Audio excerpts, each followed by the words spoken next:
반갑습니다. 역사를 바로하면 미래가 보인다. 오늘은 이승만 박사가 영어로 쓴 Japan Inside Out에 대해서 같이 생각해 보겠습니다.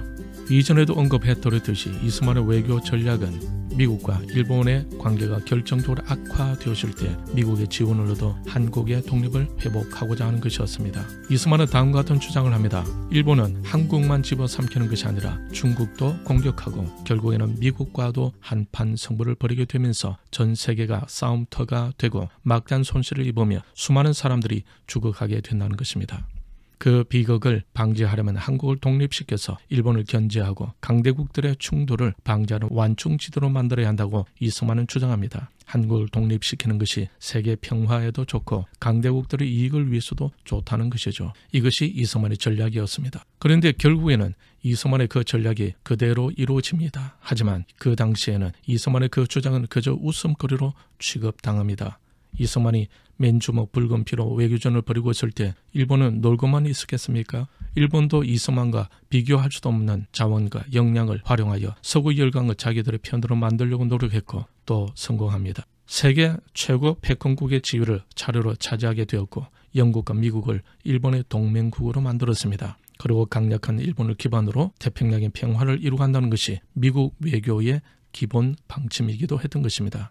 일본은 다음과 같은 논리를 펼쳤습니다. 인구는 늘어나는데 땅은 좁다는 것이죠. 그리고 자원이 부족하게 될 것이니 자원을 얻기 위해서는 국외로 팽창할 수밖에 없다는 논리를 펼치게 됩니다. 이러한 일본의 논리에 대해서 세계 열강들도 공감해 줍니다. 그러나 일본은 한국만 삼키지 않을 것이라는 이승만의 예측대로 일들은 착착 진행되어 가고 있었습니다. 1931년 일본이 만주를 침략합니다. 그리고 1937년에는 중국으로 쳐들어가죠. 드디어 1941년에는 하와이 진주만을 기습 습격하면서 미국과 한판 승부를 벌이게 되죠. 그때까지는 이러한 일본의 침략에 대해서 이승만처럼 정확하게 예측하는 사람은 세계에 아무도 없었습니다. 1938년 후반기에 들어서면서 세계는 요동을 치죠. 제2차 세계대전이 일어날 조짐이 보이기 시작하고 나치 독일의 히틀러는 1938년에 오스트리아를 이듬해 체코슬로바키아를 합병시킵니다. 서서히 전운이 감돌고 있었습니다. 그때 이승만은 전쟁이 곧 일어날 것을 예감합니다. 이승만의 생각대로 되고 있었던 거죠. 이승만은 1939년 4월 활동 무대를 하와이에서 워싱턴으로 옮겨갑니다. 13년 전부터 홀로 외쳐왔던 미국과 일본과의 대결이 다가오는 것을 느낄 수 있었습니다. 이때 이승만은 일본의 정치에 대해서 영어로 집필하기 시작하는데 제목은 이렇습니다. Japan Inside Out. 보통 일본 내막으로 번역됩니다. 최근에는 일본 그 가면의 실체라는 제목으로 출판되기도 했습니다. 이혼 모사가 소개하고 있는 대로 같이 잠시 생각해 보겠습니다. Japan Inside Out. 이 책의 서문에서 이승만은 더 이상 피할 수 없는 전쟁이 다가오고 있음을 경고합니다. 이 책에서 이승만은 기독교로 백성들을 교화하는 것을 국가의 근본으로 생각했던 인물답게 천황제에 담긴 일본인들의 종교 심리를 분석합니다. 천황은 일본의 유일신이고 천황을 위해서 죽으면 신이 된다는 일본의 종교심으로부터 무서운 전쟁이 비롯된다는 탁월한 통찰력을 보여줍니다. 이승만의 분석에 의하면 일본은 7천만의 신으로 형성된 전쟁의 도구였습니다. 그들은 아시아와 세계에 새로운 질서를 수립해야 하는 신적인 사명을 믿고 있다는 것입니다. 이승만은 천황 중심의 신비주의로부터 출발하여 극단적 애국심으로 결합된 일본인들의 특수한 전쟁 심리를 파헤칩니다. 이호 모사는 주목할 만한 부분으로 10장을 언급합니다.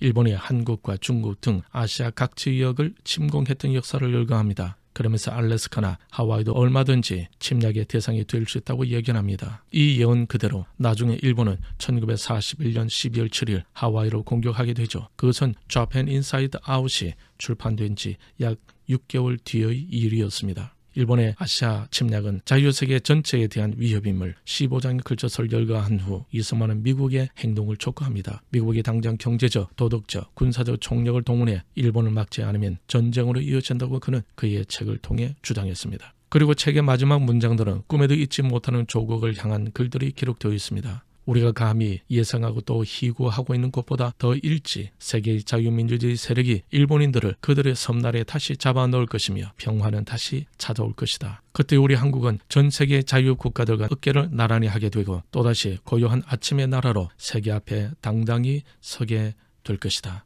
이 책에서 노벨 문학상 수상자 펄벅 역사는 다음과 같이 논평을 했습니다. 이것은 무슨 책이다. 나로서는 이것이 사실이 아니라고 말하고 싶으나 너무나도 진실이기에 무서운 것이다. 그는 이 책에서 공포를 쓴 것이 아니며 분명히 일어날 사건을 지적하고 증거를 제시한 것에 불과하다. 이승만은 미국에 대한 일본인의 태도를 이야기할 때 미국인이 진정으로 감사해야 할 경고를 해주고 있다. 거기에는 일본인에 대한 개인적인 정오는 조금도 없고 다만 일본인의 심리 상태가 전 인류에 대해 얼마만큼 위험한가를 정확하게 진단하고 있다. 1941년 6월 재팬 인사이드 아웃이 출판되었을 당시 반응은 어땠을까요? 책은 출판되었지만 반응은 아주 냉담했었다고 합니다. 오히려 이승만에게 전쟁 도발을 부추기는 망발이라는 비난이 쏟아졌습니다. 왜냐하면 이 당시만 해도 일본은 미국의 동맹국이었기 때문입니다. 아무도 이승만의 말을 믿으려고 하지 않았습니다. 하지만 이승만의 예언대로 1941년 12월 7일 일본은 미국 하와이의 진주만을 공격하지 않습니까?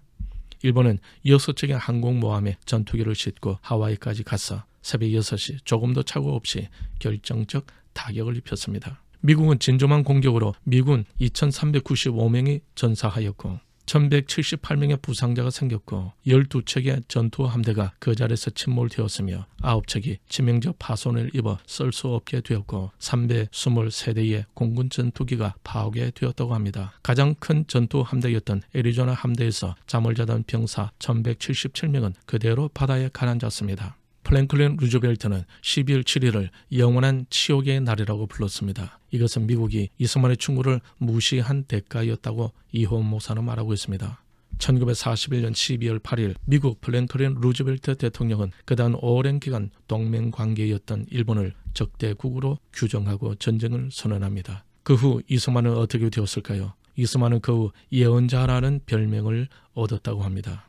그전까지 그는 미국 국무부의 독립에 미친 늙은이로 소문이 나 있었습니다. 책이 출간되고 전쟁이 터지면서 특히 미국 군부에서 이승만을 호의적으로 보게 되었던 것입니다. 이승만에 대한 국방부의 긍정적인 시각은 국무부의 부정적인 평가를 상쇄시켜 주었으며 이후 이승만과 한국의 진로에 중요한 영향을 끼치게 됩니다. 오늘은 여기까지입니다. 이승만의 영으로 선 재팬 인사이드 아웃에 대해서 같이 생각해 보았습니다. 다음에는 이승만의 임시정부 승인 외교에 대해서 같이 생각해 보도록 하겠습니다. 역사를 바라보면 미래가 보인다. 남은 주간도 하나님이 주신 지혜로 각 개인에게 부여되어진 사명에 따라 성공적으로 살아갈 수 있기를 바랍니다. 시청해 주셔서 감사합니다.